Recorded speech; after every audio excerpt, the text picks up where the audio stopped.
Juri Fischer siit annab vile ja saame minema hakata.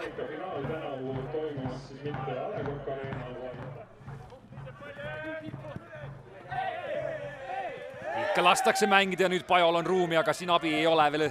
Nüüd sõbrad tulevad ja keskelt tõiab hästi üles ja nüüd on Limberg kastis, ei jõua sinna. Värav alla seda viia, aga Pärnu mehed seisavad hästi ees. Sonja palliga. Padamoosi nüüd sealt keerab maha.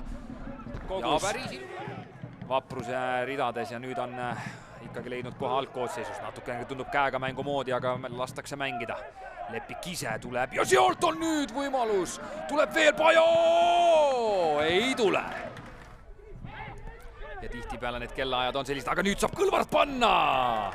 Pärnu ei taha Peressiga tegema minna, aga siis, kui see pall sealt üle poole väljaku liigub, siis pärnakad kiiresti ikkagi peale minemas on.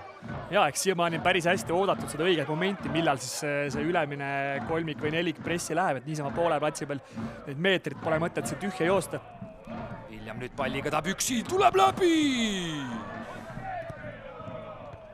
Aga Padamoosid sealt keskelt ikkagi üles ei leita ja võib-olla, oi ja nüüd on see minu jutu jätku! Ei ole! Juba vaatasid ka tablood, seis on endiselt 0-0, et nagu ka esimene võib-olla liigamäng näitas 2-0 pealt pole mitte midagi tehtud. Nii on. William nüüd tõstab selle sinna! Oi, Vainu seisab õiges kohas. Et ei tahtnud seda söötu sinna panna. Natuke rutakalt jah, võib-olla kõik tahavad siin ajalugu minna tegema kohe. Ja nüüd pall kastis. Oi, ja Vainu tassib selle välja! Ja Luts on läbi ja nüüd tuleb ära tõsta ja tõstabki ära! Ja on olemas esimene! Daniel Luts lööb siit hetkel ära. Ja milline sööt sinna kasti taha tuli ja seal ei olnud palju vaja. Natuke magati see läbi sööt maha ja Daniel Luts näitas praegu väga head kiiruste lõpetamist. Kui Daniel Luts ei ole Premium liigas veel jalga valgeks saanud, siis karikas küll, ta on 2 tükki sel hooajal löönud ja siit tuleb tal 3. Ja no oli tulemas. See oli selline lastide loomul. Pall kasti. Oi, kui kõrgel ikkagi Limberg lendab, aga ei tule sealt. Ega ei ole lihtne, et sellised nurgalöögid asjad on suured ja võimsad mehed, et oskavad neid standardid anda ka. Lutsule jalga ja ta paneb veel ja Vainu tassib selle välja. Just jõuti praegu järgi keha vahele.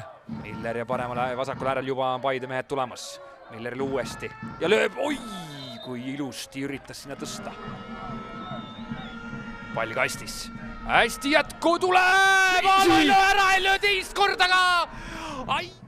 Limberg nüüd pikema audiga. Jätku tuleb veel, Lepik paneb kääre sealt, ei tule.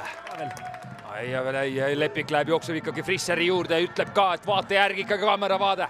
Siin on ju Padamoosi, ei tule! No, vaatame siit ilusti selle olukorra lõpuni, nüüd Aer saab tulla ja ei tule! On saanud lükata ja tundub, et nagu suruvad rohkem ikkagi oma mängu peale ja Pärnul praegu neid vastukäike ikkagi ei ole. Jaa, vaatame seal olukorra ära. Paide praegu väga ilusti kontrollib. Juurde. Ja praegu eksib Aer väga lihtsas olukorras. Ja siit tuleb nüüd jätku ka. Sonja jätkab ja sealt ikkagi ja Sild ka veel mitte, aga no läksime. Pall kasti, siis hakkab juhtuma. Jätku tuleb! Välja! Millise tõrjega tassib Džadžu praegusel hetkel välja? Tuleb Paidel ikkagi viivitada igat sekundit, mis on. Viidas Sonjal külles, aga Sonja poeb sealt ilusti läbi.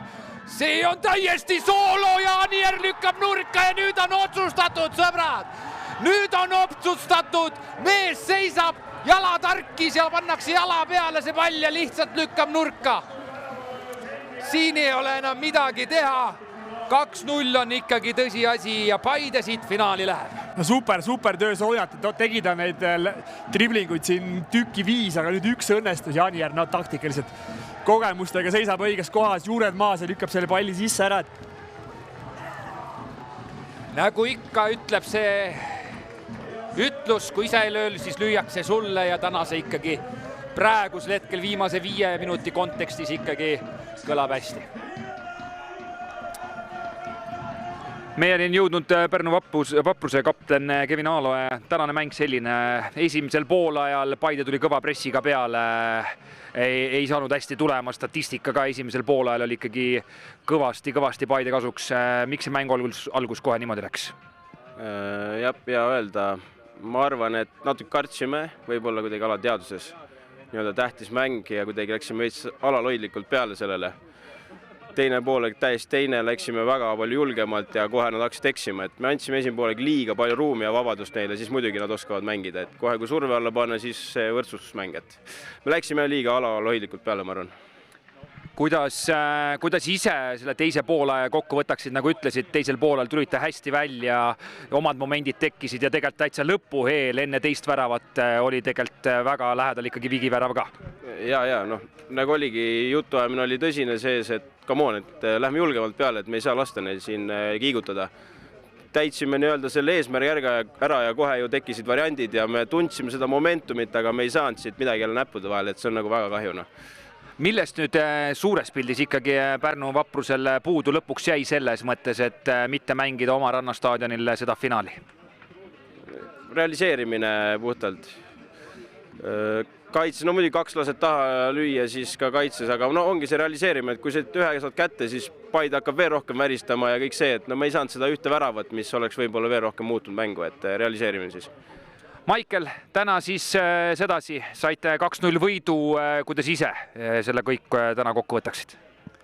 Erinevad poolajad ikkagi, et esimene poolek suutsime intensiivsust hoida ja palli enesekindlalt mängida, et seda treenerite tiim ka meilt nagu soovis, et teine poolek natukene intensiivsus nagu langes, mis on võib-olla ka arusaadav ka, et mingis mõttes nagu jalgpalline muutus ka meie jaoks võib-olla natukene. Aga võistkondlikult hea mäng lõpuks ja 2-0, et Anier tuli ka lõpuks ja tuli tegema seda, mida meil vaja oli, et mäng ära killida ja meie poolt hea esitus ja nüüd tee karikafinaali ja Euroopasse. Mida see klubi jaoks tähendab, et alati Paide jaoks viimased hooajad vähemalt olnud miinimum eesmärk on mängida Euroopas, nüüd te selle pääsu endale lunastasite, mida see teie jaoks tähendab? Klubile muidugi see on standard, aga ütleme meeskonnale ja mängijatele ikkagi Euroopas mängimine, eriti Eesti mängijatele, et see on iga aasta nagu eriline sündmus ja kõik nagu ikkagi juba alates siis hooajalist ettevalmistust ootavad seda aega, et võib-olla mingis mõttes suur koorem nagu langes meestel õlult ka. 23. mail Pärnu rannastaadionil, kus te ise ka olete euromänge aastate jooksul pidanud oma jagu, nüüd ootab ees FC Flora, kellel te viimati siin kaotasite 2-1. Kuidas selle mängul üldse peale minna on, mis muudatusi oma võtmes tegema peate? Eks siin on liiga ka veel vahepeal, et kohe fookus sinna ei lähe, aga kõigepealt teeme liiga ära, aga Pärnu on ikkagi eriline koht meie jaoks, et me oleme seal häid tulemusi teinud ja sinna me lähme kindlasti positiivse energiaga peale, et eks siis näha ole siin 2-3 nädala pärast, et kuidas seal minema hakkab ja milline seis siis selleks ajaks on. Küsin selle küsimusega ära, palju see teid ennast mõjutab, et kui te mängite Pärnus muru peal, aga siin kodumänge peate ikkagi terve hooaja mõistes kunstmuru peal? Eks ikka muru peal natuke teistsugune on ja teistmoodi kehale nagu mõjub, aga ma ei näe põhjust, saame samamoodi mängida, kui me kunstmuru peal suudame sellist jalgpalli näidata, miks me ei võiks muru peal veel paremini mängida.